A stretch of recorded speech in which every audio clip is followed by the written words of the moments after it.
أعوذ بالله من الشيطان الرجيم. بسم الله الرحمن الرحيم. شهر رمضان الذي أنزل فيه القرآن هدى للناس وبينات من الهدى والفرقان،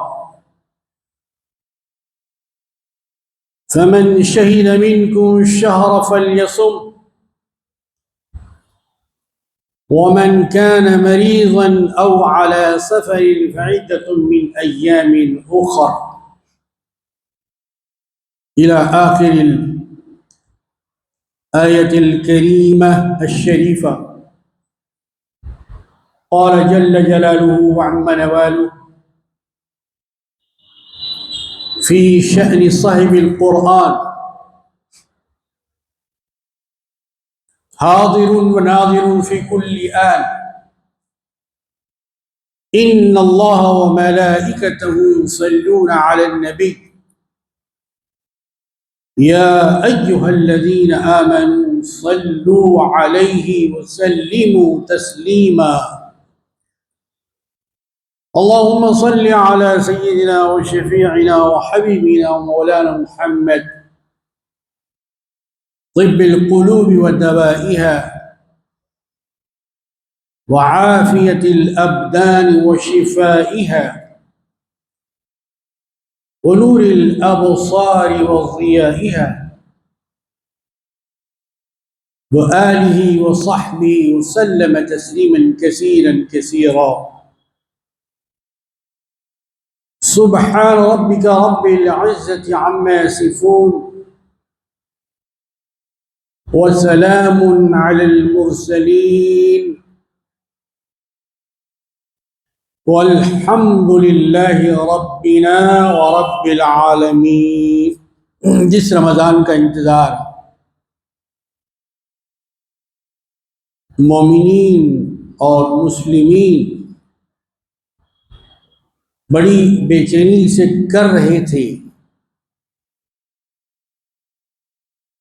اور آسمان پر جس رمضان کا چاند دیکھنے کے لیے ان کی آرزو اور تمنا تھی، الحمدللہ اللہ تعالی نے اس مہینے کا چاند بھی دکھایا اور اس مبارک مہینے میں روزہ رکھنے کی توفیق بھی عطا فرمائی۔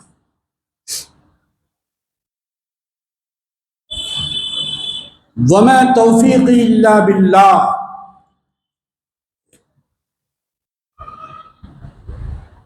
اچھے کاموں کی توفیق اللہ تبارک و تعالیٰ کی طرف سے ہوتی ہے۔ توفیق اگر نصیب ہو جائے تو زندگی کی کایا پلٹ جائے، توفیق اگر ہو جائے ساری زندگی اللہ اور اللہ کے رسول کی اتباع میں گزر جائے، توفیق ہی وہ جوہر ہے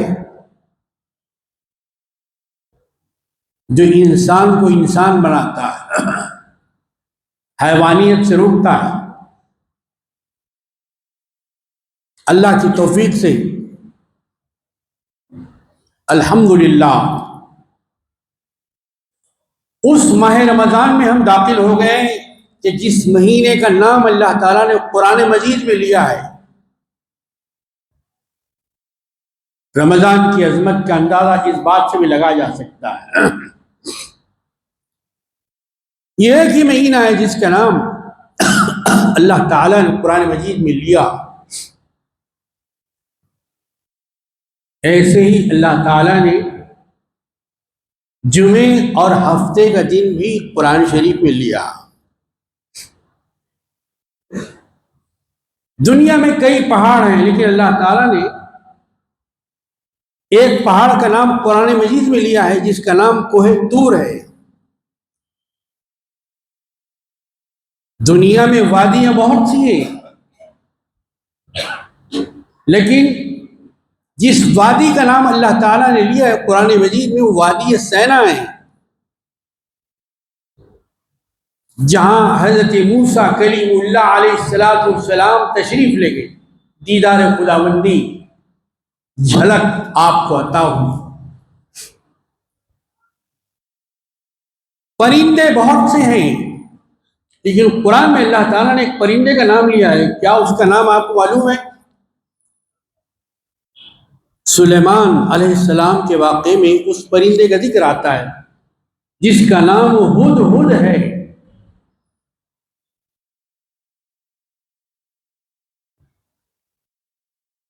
صحابہ ہزاروں ہوئے، لیکن اتفاق سے ایک صحابی کا نام قرآن مجید میں ہے، کیا ان کا نام آپ جانتے ہیں؟ جانتے ہیں تو بہت اچھا ہے، نہیں جانتے ہیں تو رمضان میں جان لیجیے۔ یہی باتیں تو جاننے کی ہے، پہچاننے کی ہے۔ ان صحابی کا نام حضرت زید رضی اللہ تعالی عنہ ہے، جن کو سرکار دو عالم صلی اللہ علیہ وسلم نے اپنا متبنہ قرار دیا تھا، یعنی منہ بولا بیٹا۔ بیٹا تو بن جاتا ہے اگر کوئی اولاد نہ ہونے کی وجہ سے اولاد کی خوشیاں حاصل کرنا چاہتا ہے، اپنے بھائی کا، اپنی بہن کا، اپنے کسی رشتہ دار کا بیٹا یا بیٹی لے سکتا ہے۔ اسلام میں اس کا باضابطہ قانون ہے، یہ جائز ہے۔ اس کو کھلانا، پلانا، پڑھانا، لکھانا، قابل بنانا، اور جب وہ شادی کے قابل ہو جائے تو شادی کر دینا۔ لیکن ایک اہم بات کہ خیال اگر نہ رکھا جائے تو سارا عمل اکارت ہو جاتا ہے۔ وہ بیٹا ہے اپنے باپ کا، نہ کہ پالنے والے کا بیٹا ہے۔ ایسے بہت سے واقعات ہو رہے ہیں، مسلمان اس سے غافل ہیں، اور رمضان غافلوں کو جگانے کے لیے آیا ہے۔ رمضان آپ کو ٹائم مینجمنٹ سکھاتا ہے، وقت پر اٹھیے، سحری کیجئے، جب چاہے سحری نہیں کر سکتے آپ جو سحری کریں گے وہ طبیعت کی سحری ہے، تو قرآن جو کہتا ہے وہ شریعت کی سحری۔ روزہ ایک وقت پہ کھولنا ہے، عشاء کے بعد آپ روزہ کھول نہیں سکتے، عصر سے پہلے کھول نہیں سکتے۔ جمعہ کا ایک وقت ہے، تلاوت کا ایک وقت ہے، تجارت کا ایک وقت ہے، تراویح کا ایک وقت ہے۔ مغرب کے بعد آپ تراویح نہیں پڑھ سکتے نا، اس کو تراویح کہا جاتا ہے۔ عبادتوں کا مہینہ نہیں ہے رمضان، گھبرائیے مت، عبادتوں کا مہینہ نہیں ہے رمضان، عبادتوں میں اضافے کا مہینہ ہے رمضان۔ عبادت تو آپ کرتے ہی ہیں، کرنا ہی ہے، صبح سے لے کے شام تک۔ اگر خدا کے بندے آپ کہتے ہیں اپنے آپ کو، لا الہ الا اللہ محمد رسول اللہ اگر آپ پڑھتے ہیں تو پھر 5 وقتہ نمازیں آپ پر فرض ہیں۔ 30 یا 29 دن کے جیسے اللہ کی مرضی ہو، ہمارے دیکھنے سے نہیں، ہمارے کہنے سے نہیں، ہمارے کیلنڈر اور تقویم کے مطابق نہیں، وہ اللہ کے کیلنڈر کے مطابق 29 یا 30 دن کے روزے سال میں۔ شوال کے روزے نفل ہیں، چاہے رہیں چاہے نہ رہیں تو ثواب ہے، نہ رہیں تو آپ پر کوئی گناہ نہیں ہے کہ کیوں شوال کے روزے نہیں رہے۔ نفل عبادات، نفل کاموں سے درجات بڑھتے ہیں، اضافہ ہوتا ہے۔ اگر آپ اپنے درجے بڑھانا چاہتے ہیں، اپنی روحانی قوت کو اونچا کرنا چاہتے ہیں، گناہوں سے دور ہونا چاہتے ہیں آپ، تو پھر آپ کو نوافل بتائے گئے۔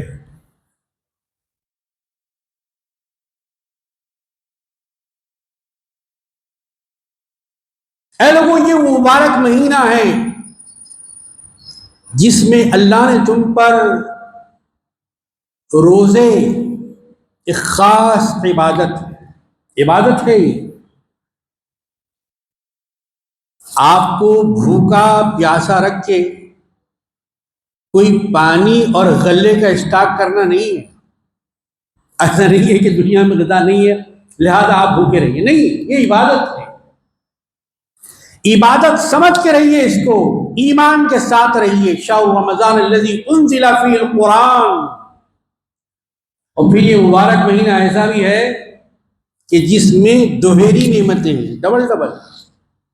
کیا اللہ کا انعام ہے. اگر چاند رات سے لے کر چاند رات تک سر سجدے میں رہے تو ایک نعمت کا حق بھی ادا نہیں ہو سکتا. ایک نعمت کا حق بھی ادا نہیں ہو سکتا. اتنی بڑی نعمتیں. اس لیے اللہ تعالیٰ نے ایک سورے میں کسی آیت کو نہیں فرمایا، ریپیٹ نہیں کیا. ایک سورت آئی تو ایک ہی مرتبہ آئی، یہ دوبارہ ریپیٹ نہیں ہوئی. لیکن ایک سورت کے اندر وہ سورت بھی اللہ تعالیٰ نے استعمال فرمائی، ایک ہی بات کو 25-24 مرتبہ دہرایا گیا. کون سا سورہ ہے وہ ذہن میں لائیے، ذہن کو متحرک کیجیے. اس سورہ کی آیت ہے فَبِأَيِّ آلَاءِ رَبِّكُمَا تُكَذِّبَانِ. اے انسانوں نہیں بلکہ جنوں کو بھی داخل کیا گیا. پتہ چلا کہ جس طریقے سے انسان مکلف ہے، پابند ہے، ویسے ہی جنات بھی پابند ہے. ان میں بھی ایماندار ہوتے ہیں، ان میں بھی بے ایمان. رسول پاک صلی اللہ علیہ وسلم جو قرآن مجید کی تلاوت فرما رہے تھے، پیغمبر کی تلاوت ہو تو پھر کیا کہیں، صاحب قرآن کی تلاوت ہو، کس درجہ خشیت الہی کے ساتھ، شوق الہی کے ساتھ، محبت الہی کے ساتھ سارا سال قرآن کی تلاوت رہتی تھی حضور پاک علیہ السلام. صرف رمضان میں نہیں، ہر رمضان میں اضافہ ہو جاتا تھا. صرف رمضان میں قرآن کو یاد کرنا نہیں ہے، پڑھنا نہیں ہے، بلکہ سارا سال پڑھنا ہے. جیسے اور کاموں کے لیے وقت نکالتے ہیں، شادی کی رسموں کے لیے، دوست کی شادی کے لیے، ریسورٹ میں جانے کے لیے، فارم ہاؤس میں پکنک کے لیے وقت نکالتے ہیں، ویسے قرآن کے لیے بھی وقت نکالنا ہے بھائی. وقت بہت ہے آپ کے پاس، ایسا نہیں ہے کہ وقت نہیں ہے. بہت بڑی نعمت اللہ تبارک و تعالیٰ نے آپ کے لیے. وقت کی قدر کیجئے. جو وقت کی قدر نہیں کرتا، وقت بھی اس کی قدر نہیں کرتا. عربی میں ایک کہاوت ہے الوقت کالسیف ان لم تقطعه قطعک. وقت ایک تلوار کی مانند ہے، اگر تم اس کو استعمال نہ کرو گے وہ اپنے آپ کو استعمال کر کے تمہیں تلوار کی طرح ختم کر دے گا. وقت بہت مہنگا ہے، بہت قیمتی ہے، بہت گرا ہے. گیا وقت پھر آتا نہیں، سدا دورہ دکھاتا نہیں. رمضان جاتا ہے تو پھر ایک سال کے بعد آتا ہے. حج بیت اللہ کی گھڑیاں آتی ہیں، نہ جانے پھر کب نصیب ہو. نماز کا وقت نہ جانے پھر کب نصیب ہو. تراویح نہ جانے پھر کب نصیب ہو. تلاوت قرآن نہ جانے پھر کب نصیب ہو. ہدی للناس وبینات من الہدی والفرقان. دو مرتبہ ہدا کا لفظ قرآن مجید میں آیا ہے رمضان اور قرآن شریف کے حوالے سے کہ لوگوں تم ہدایت کے متلاشی ہو، ہدایت کو ڈھونڈ رہے ہو. ہدایت کہاں ہے؟ ہدایت نہ مشرق میں ہے، نہ مغرب میں ہے، نہ شمال میں ہے، نہ جنوب میں ہے، نہ زمین میں ہے، نہ آسمان میں ہے. تمہاری ہدایت تو اللہ تعالیٰ نے قرآن مجید میں رکھی ہے، ہدی للناس، یہ سارے لوگوں کے لیے ہدایت ہے۔ اگر کوئی ہدایت حاصل کرنا چاہتا ہے، سیدھے راستے پر چلنا چاہتا ہے، انسان حقیقی انسان بننا چاہتا ہے، کوئی انسان جو خون دینے والا ہو، خون لینے والا نہ ہو۔ خون لینے والا انسان نہیں ہوتا، خون لینے والا تو درندہ، حیوان ہوتا ہے، حیوان جو انسانیت کے جامے سے نکل جاتا ہے، انسانیت کے دائرے سے اس کا نام خارج ہو جاتا ہے، جو کٹ جاتا ہے، وہ خون لیتا ہے، خون دینے والا انسان۔ ابھی 8 دن پہلے کی بات ہے کہ نوجوان وکیل کا قتل ہوا، کسی اور کے ہاتھوں سے نہیں ہوا، غیروں کے ہاتھوں سے نہیں ہوا، اپنے ہاتھوں سے ہوا۔ عزیزان محترم، دنیا کا کون سا مسئلہ ہے جو دنیا میں حل نہیں ہو سکتا؟ وہ کون سا سوال ہے جس کا جواب نہیں مل سکتا؟ وہ کون سی گرہ ہے جو کھل نہیں سکتی؟ وہ کون سی مشکل ہے جو ٹل نہیں سکتی؟ وہ کون سی مصیبت ہے جو رد نہیں ہو سکتی؟ یقیناً سب ہو سکتی ہے۔ کون سی بیماری ہے جس کا علاج نہیں ہے؟ حدیث پاک میں طبیب انسانیت رحمت العالمین صلی اللہ علیہ وسلم نے ارشاد فرمایا کہ کوئی بیماری اللہ تعالیٰ نے ایسی نازل نہیں فرمائی کہ جس کا علاج زمین پر موجود نہ ہو الا السام، مگر ایک چیز اللہ نے اپنے پاس رکھی، وہ جسے زندگی کا ختم ہو جانا کہتے ہیں، آخری سانسیں کہتے ہیں۔ کہیں پر اس کا نام موت ہے تو کہیں مرتیو ہے، کہیں وصال ہے، کہیں انتقال ہے، کہیں پیالہ ہونا ہے، کہیں پردہ ہونا ہے، کہیں ملک عدم کو سفر کرنا ہے۔ الفاظ چاہے کچھ بھی کہیے، کام تو ایک ہی ہے۔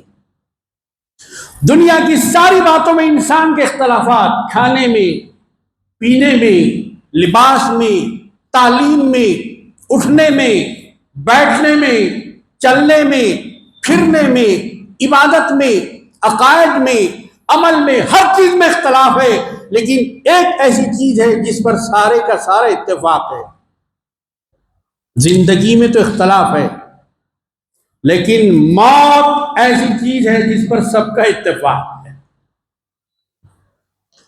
ہدی للناس وبینات من الہدی والفرقان، اے لوگوں تم ہدایت تلاش کر رہے ہو تو پہاڑوں سے ٹکرانے کی ضرورت نہیں ہے، سمندروں کی تہوں میں غوطہ لگانے کی ضرورت، فضاؤں میں اڑنے کی ضرورت، گفاؤں میں بیٹھنے کی ضرورت نہیں ہے۔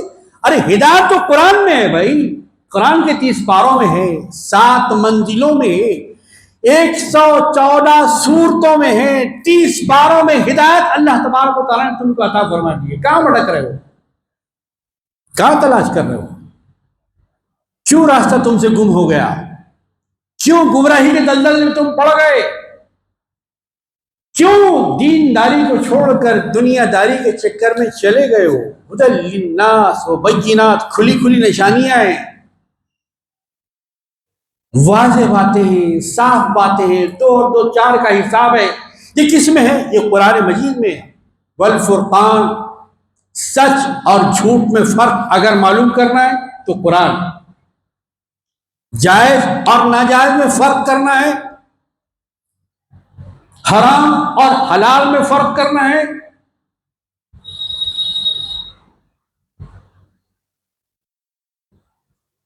ہدی للناس وبینات من الہدی والفرقان فمن شہید۔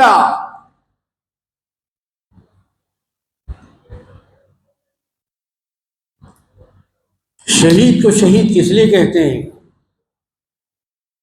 آپ کے علم میں اگر ہے تو بہت اچھا ہے، نہیں ہے اسلامی علماء بتاتے ہیں۔ سب اپنی زبان سے گواہی دیتے ہیں، لیکن شہید اپنے خون سے گواہی دیتا ہے، اس لیے اس کو شہید کہتے ہیں۔ وہ حاضر رہتا ہے اللہ کے دربار۔ شاہد کے معنی بھی گواہی دینے والا، شہید کے معنی بھی گواہی دینے والا۔ ساری امتیں گزر گئی، لیکن اس امت کا یہ شرف ہے، اس امت کو شہید بنا گیا، یعنی ساری امتوں کی یہ گواہی دینے والی ہے۔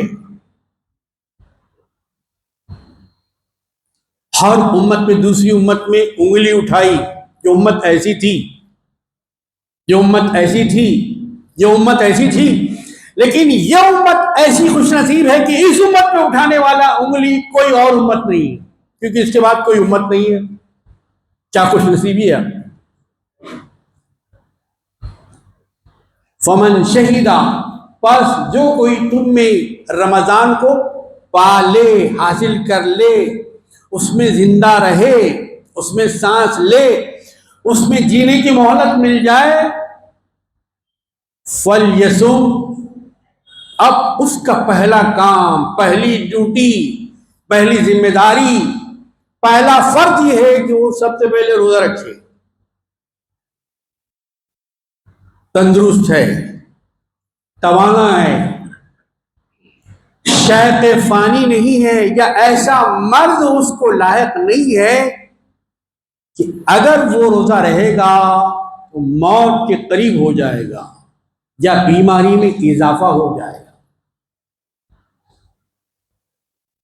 فَمَنْ كَانَ مِنْكُمْ مَرِيضًا، آگے مریض بھی ہے تو روزہ رکھنا ہے، دواخانے میں بھی ہے تو روزہ رکھنا ہے،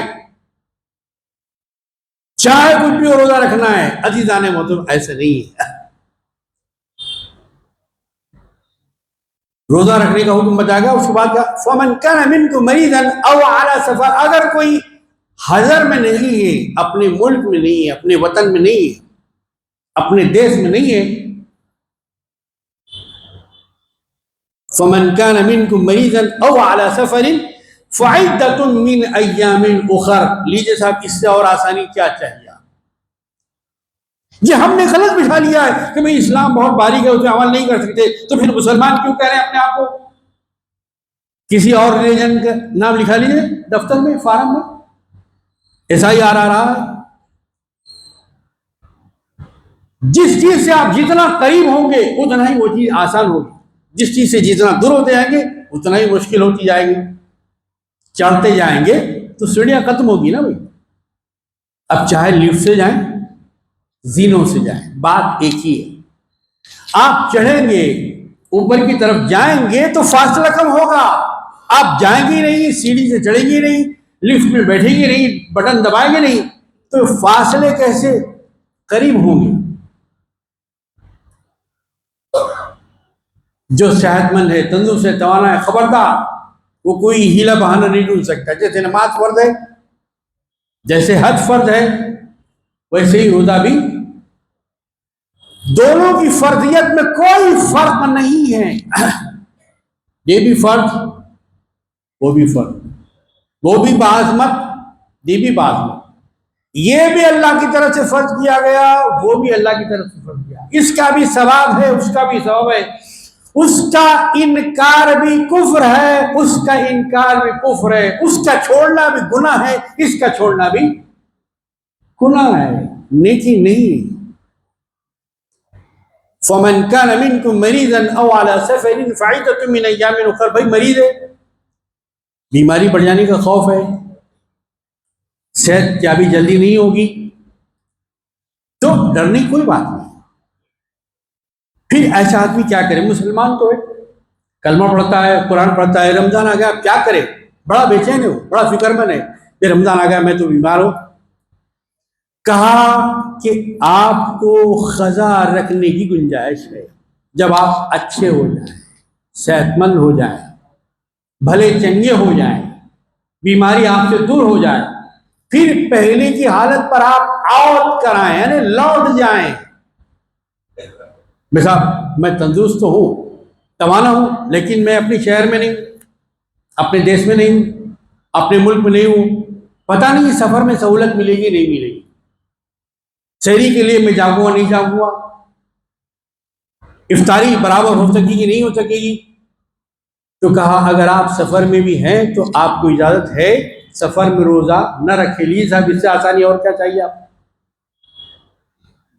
اس سے اور آسانی کیا چاہیے؟ اللہ پاک خود فرماتا ہے یرید اللہ بکم اليسر ولا یرید بکم العسر، اے مومنو گھبراؤ مت، ہم تمہیں مصیبت نہیں ڈالنے والے، ہم تمہارے لیے آسانی چاہتے ہیں۔ بھائی ہم کو معلوم ہے تم کتنے کمزور ہیں، کتنے طاقتور ہیں، کتنا تم برداشت کر سکتے ہو اور کتنا تم برداشت نہیں کر سکتے ہو، کتنی جان ہے تمہارے اندر، کتنا دم ہے تمہارے اندر، ہم کو معلوم ہے۔ اللہ تعالیٰ تم پر آسانی چاہتا ہے، تنگی نہیں چاہتا۔ یہی عسر اور یسر کا لفظ ایک دوسرے سورے میں بھی آیا ہے، ذرا ذہن کو کام میں لائے۔ ان مع العسر یسرا، ان مع العسر یسرا، دونوں مرتبہ کہا گیا۔ مومنوں گھبرانے کی بات نہیں ہوئی، گھبرانے والا مرد نہیں ہوتا، ڈرنا مردانگی کے خلاف ہے۔ ڈرو مت، ہر سوال کا حل ہے۔ اگر دنیا میں کوئی شیر ہے تو اللہ تعالیٰ نے سوا شیر پیدا فرمایا۔ اگر دنیا میں کوئی کہتا ہے کہ میں شیر ہوں تو ڈرو مت، اس کا شکاری ہے۔ کوئی مسئلہ ایسا نہیں ہے کہ جس کا حل اللہ تعالیٰ نے دنیا کے اندر علم کے ذریعے نہیں اتارا، نہیں نازل فرمایا۔ وَعَلَّمَ آدَمَ الْأَسْمَاءَ كُلَّهَا، پھر اس کا مطلب کیا ہوا کہ ہم نے تمہارے بابا، اب جتنے موجود ہیں ان سب کے بابا، جتنے گزر گئے ان سب کے بابا، آدم علیہ السلام کو سارا علم دے دیا۔ انہوں نے اپنے بیٹوں کو دیا، انہوں نے اپنی اولاد کو دیا، انہوں نے اپنی اولاد کو دیا، انہوں نے اپنے پوتوں کو دیا، انہوں نے اپنے پوتوں کو دیا، کہ یہاں تک کہ وہ علم ہم تک پہنچا۔ یہ علم آدم علیہ السلام کا علم ہے، پیغمبر کا علم ہے۔ جی تو گھبرانے کی ضرورت نہیں ہے۔ بے شک تنگی آئے گی، راستہ ناہموار ہوگا، حالات آپ کے ناموافق ہوں گے، لیکن یہ اللہ کا قانون ہے، یہ آرٹیفیشل نہیں ہے، یہ نیچر ہے، یہ قدرت کا قانون ہے کہ جب تنگی آتی ہے پھر اس کے بعد اللہ تعالیٰ خوشحالی پیدا کرتا ہے۔ ان مع العسر یسرا، عسر اور یسر یہ ہر میدان میں، زندگی کی ہر فیلڈ میں، عسر کے بعد یسر ہے، تنگی کے بعد آسانی ہے۔ ان مع العسر یسرا، بے شک تنگی کے بعد آسانی ہے۔ حضرت پیران پیر غوث اعظم دستگیر رحمۃ اللہ علیہ جب بغداد شریف تشریف لے گئے، توشہ کتنے دن کا ہو سکتا ہے؟ آج سے 1000 سال پہلے کتنے دن آدمی کھا سکتا ہے؟ پینا توشہ ختم ہوا۔ علم حاصل کرنے کے لیے کوئی آؤٹ لیٹ قائم کرنے کے لیے وہاں نہیں گئے تھے، کوئی نیا مال لانے کے لیے نہیں گئے تھے وہاں، آپ علم حاصل کرنے کے لیے گئے تھے۔ کوئی اپوائنٹمنٹ آپ کا نہیں ہوا تھا ڈی ایم سی ایم کی طرح، علم کے حصول کے لیے گئے تھے آپ۔ علم کی لگن، علم کی جستجو کہاں کہاں لے جاتی ہے ایک مومن کو۔ اطلبوا العلم ولو کان بالصین، اے لوگوں یہ تو بغداد ہے، اگر چین میں بھی تم کو علم مل رہا ہے تو وہاں جا کے حاصل کرو۔ اسلام کا تو یہ حکم ہے بھائی۔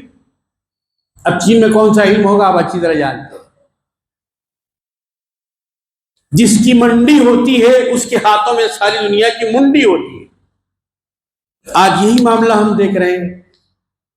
جب آپ تشریف لے گئے تو آپ کا جو توشہ تھا، ٹفن تھا، ختم ہو گیا۔ اب فاقے چل رہے ہیں، فاقے، بھوک اور پیاس، علم کے لیے برداشت فرما رہے ہیں آپ فرماتے ہیں بھوک اور پیاس نے اتنا مجھے کمزور کر دیا، اتنا ناتوان کر دیا، اتنا نہیں کر دیا کہ میں زمین پر آ جاتا تھا اور لیٹ جاتا تھا۔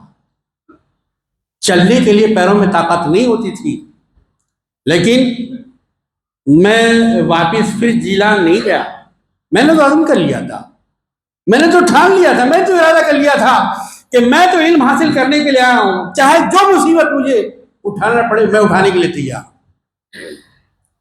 عربی میں ایک کہاوت ہے، لِكُلِّ شَيْءٍ آفَةٌ، ہر چیز کے پیچھے ایک آفت ہے، لیکن علم کا معاملہ الگ ہے۔ وَلِلْعِلْمِ آفَاتٌ، لیکن علم حاصل کرنے کے مرحلے آفت نہیں ہے بلکہ آفات ہے، جمع ہے، کئی آفتیں۔ جب مجھے زمین سے اٹھنا نہیں آتا، بھوک کی وجہ سے، پیاس کی وجہ سے، کمزوری کی وجہ سے، ناطاقتی کی وجہ سے، تو کیا کرتا میں؟ قرآن کا سہارا لیتا، قرآن کو یاد کرتا، کلام الہی سے طاقت لیتا، کلام الہی کو اپنی قوت بناتا، اور میں قرآن شریف کی آیت پڑھتا، ان مع العسر یسرا، ان مع العسر یسرا، بے شک تنگی کے بعد آسانی ہے۔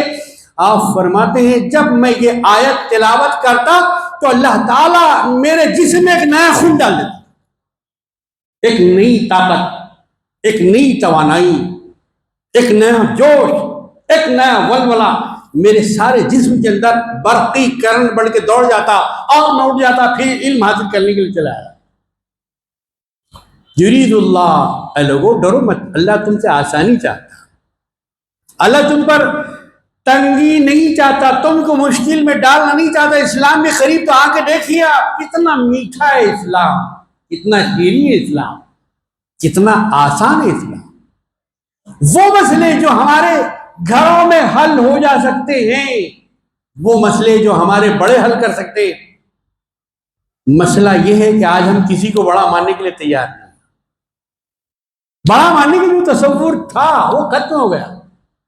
اب ہر چھوٹا یہ کہہ رہا ہے کہ میں بڑا ہوں، میرے پاس بھی دماغ ہے، میرے پاس بھی تھیم ہے، میرے پاس بھی خیال ہے، میرے پاس بھی علم ہے، میرے پاس بھی قلم ہے۔ میرے عزیزوں اور دوستوں، پہلے گھروں میں صدر خاندان ہوا کرتے تھے، کچھ مسائل آ جاتے وہیں گھر میں بیٹھ کر ان مسائل کو حل کر دیتے، چاہے وہ آئینی قانون ہو، معاشی ہو، کسی دنیاوی ہو، دینی ہو۔ لیکن آج ہر چھوٹی بات کو مسلمان اٹھ کے چلا جاتا ہے عدالت، گویا قرآن میں اس کا حل نہیں ہے، نعوذ باللہ من ذالک، اللہ کے رسول کی سنت میں اس کا حل نہیں ہے، صحابہ کے عمل میں، اہل بیت کے عمل میں اس کا حل نہیں ہے۔ وہ یہ سمجھتا ہے کہ مجھے جو جواب ملے گا، میں جو مطمئن ہوگا، میرے مسئلے کا حل صرف عدالت میں ہے۔ ایسا نہیں ہے، ایسا نہیں ہے میرے بھائی۔ رمضان یہ سمجھا رہا ہے، اسے سمجھنے کی کوشش کیجئے۔ صرف حلیم کا نہیں ہے رمضان، اس دہی بھاؤں کا نہیں ہے رمضان۔ لیس العید لمن لبس الجدید، وہ جسے نئے نئے کپڑے پہننے اس کا نہیں ہے رمضان۔ رمضان تو اس کا ہے جسے اللہ سے خوف کیا، سیدھے راستے پر آ گیا، قرآن کی تلاوت کیا، سرکار دو عالم صلی اللہ علیہ وسلم کی سچی محبت اور اطاعت کیا۔ یہ رمضان تو اس کا ہے جو 20 رکعت نماز تراویح پڑھتا ہے کہ رمضان میں عبادت کو اضافہ کرنا ہے، کم نہیں کرنا ہے، بھاگنا نہیں ہے، پورا رمضان پڑھنا ہے۔ سرکار دو عالم صلی اللہ علیہ وسلم نے اپنی امت کو تحفہ دیا، اے لوگوں، من صام ایمانا واحتسابا غفر له ما تقدم من ذنبه۔ حضور پاک علیہ السلام نے کیا ارشاد فرمایا؟ لوگوں روزہ رکھ رہے ہو نا، صرف اپنے منہ کو بٹی مت لگاؤ،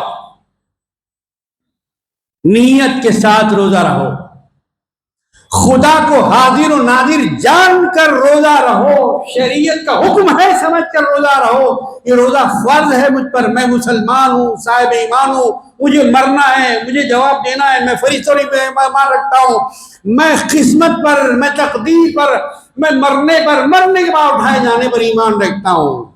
یہ سب سمجھتے ہوئے روزہ رکھنا ہے۔ اور نمبر 2 طریقہ سرکار نے کیا فرمایا روزہ رکھنا ہے؟ لوگوں ایمان کے ساتھ اور احتساب کے ساتھ اپنا حساب خود کرو، اس سے پہلے کہ فرشتے آپ کا حساب کریں۔ یہیں سے اپنا حساب کتاب بک کلیئر کر کے چلو تاکہ وہاں کوئی تکلیف نہ ہو، بجائے ریڈ چینل کے گرین چینل سے تم نکل جاؤ، جیسے ایئرپورٹ پہ ہوتا ہے، گرین چینل سے وہ چھوٹ جاتا ہے، جس کے پاس زیادہ بدل ایسی بیکار چیزیں نہیں ہوتی، کام کی چیزیں ہوتی۔ غفر لہ، تو کیا ہوگا؟ اللہ تبارک و تعالیٰ تمہارے سارے گناہوں کو معاف فرما دے گا، بالکل ایسے ہی جیسے تم آج پیدا ہوئے اپنی ماں کے شکم سے، تم کو اللہ تبارک و تعالیٰ ایسے گناہوں سے پاک و صاف فرما دے گا۔ جنت کے دروازے کھول دیے جاتے ہیں اس مہینے میں، اور کچھ دروازے بند کر دیے جاتے ہیں وہ کس کے؟ دوزخ کے۔ ایک فرض کا ثواب 70 فرض کے ثواب، ایک نفل کا ثواب فرض کے برابر دیا جاتا ہے۔ 1 روپیہ اگر کوئی دیتا ہے اللہ کی راہ میں تو گویا 70 روپے دے رہا ہے، 70 دے رہا ہے تو 700 لے رہا ہے، 700 دے رہا ہے تو 7000 لے رہا ہے۔ یہ تجارت کون کرتا ہے؟ یہ تجارت دنیا میں کوئی بھی انسان، کوئی بادشاہ نہیں کرتا، اللہ اپنے بندوں سے کرتا۔ تجارت لن تبور۔ اسی لیے اس ماہ مبارک کے اندر وہ غربا، وہ مساکین، وہ فقراء جو پہلے سے مسکین ہیں، فقیر ہیں، صاحب استطاعت نہیں ہیں، اور اس کے ساتھ ساتھ وہ علم دین حاصل کر رہے ہیں، دوہرے ہو گئے، دو پہلو انہیں صدقہ، زکوٰۃ، عطیہ، فطرہ دینے کے پہلو پیدا ہو گئے ہیں۔ اس لیے ان مدارس کے عطیات کا اعلان کیا جاتا ہے۔ کچھ بھائی لوگوں کو اس پر بھی اعتراض ہے، اگر وہ آ کے وہاں کی حالت دیکھ لیتے اور بطور خاص دارالعلوم نور استعمال کیا جائے، نہیں دنیا کو بھی چلائیں گے، دین کے مطابق ہی چلائیں گے۔ تو یہ بڑی خوشی کی بات ہے کہ وہاں پر پڑھ کر آ کے جانے والے بچوں حضرات نے اس دارالعلوم نور الاسلام کے لیے تعاون کیا ہے۔ پروردگار عالم ان کے تعاون کو قبول فرمائے۔ ان کے جو والدین اگر مرحومین ہیں تو ان کو اعلیٰ درجات میں جگہ عطا فرمائے، جنت الفردوس میں جگہ عطا فرمائے۔ پروردگار اس رمضان کے روزوں کو آسان بنائیے، جو بیمار ہیں صحت عاجلہ کاملہ عطا فرمائیے، جو تراویح ادا کر رہے ہیں ان کی تراویح کو قبول فرمائیے۔ وآخر دعوانا ان الحمد للہ رب العالمین۔